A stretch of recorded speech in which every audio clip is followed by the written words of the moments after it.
Okay, here we are, Matthew Russell Lee, Inner City Press, here at the Southern District of New York Courthouse today, Wednesday, July 31st, 2024. On the Trump docket, yes, there's been a development. As we reported yesterday, I think first, the Second Circuit, right across the street from here, has set the argument date, September 6th, for the Carroll versus Trump. Trump has appealed the judgment, and it will be argued on that day, and we will be covering it. But we're going to turn to immunity, and not what's expected, not the Supreme Court's immunity decision invoked both in Georgia by Mark Meadows and against the Jack Smith case in D.C., but rather immunity for the United Nations. Yesterday, the Department of Justice, or the prosecutors here, but at the behest of the Department of Justice, filed a letter in a case by survivors and the estates of decedents of October 7th attack that was filed against UNRWA and several of its officials. And the State Department wrote in and said, although we deplore October 7th, we must insist that the United Nations is fully immune, and its high officials are also immune. Now, if so, the U.S. should eliminate whatever agreement it reached to provide this immunity. But those upset with the immunity decision, immunity is immunity. Immunity is impunity. And in this case, this involves courts being blocked from reviewing the role of UNRWA.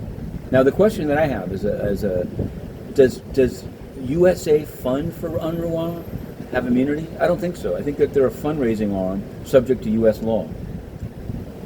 Word to the litigants. But it's pretty outrageous. It's an outrageous thing, and I think if those upset with immunity, as I am, should be upset with immunity for alleged assistance of terrorist attacks in any event. So we're moving on. There's also actually on a case similar, kind of a minor league Menendez, still in until August 20th.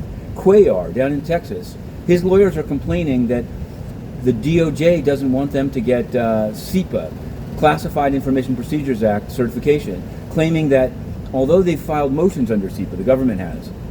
And I'm not on. By the way, the Cuellar case and alleged bribes by Azerbaijan and a Mexican bank, I'm pretty concerned with, and I'm going to try to cover the case. But it's strange that the government won't. Usually the government and the judges are telling the lawyers, certify yourself under SIPA so we can get the case moving. In this case, the lawyers say they don't. The DOJ opposes them getting certified under SIPA. They just want to know if Cuellar still has classified information. Again, everyone has a right to a fair trial. I think it's very plausible that Azerbaijan was paying anything that it could, anywhere that it could. But we'll see. We'll just have to see. Now, here in local news, here in federal courts, the first time a felony plea in the New York City Housing Authority case has resulted in no jail time. 4 years probation, however, for Tara Lewis. Some people think it's a wise decision. Two of the 70 defendants have said they're going to invoke the U.S. Supreme Court's Snyder decision, as we've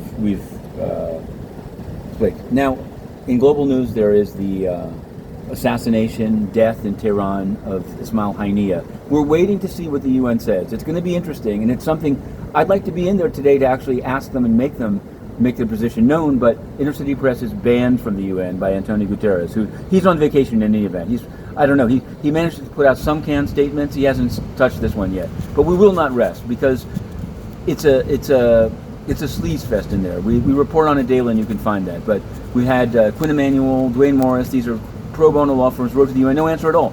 Because as we say, immunity is impunity, and it must end. To be continued. We're going in for the closing arguments in U.S. versus Manoff, and an oral argument on, yes, a blast from the past, 9/11. To be continued.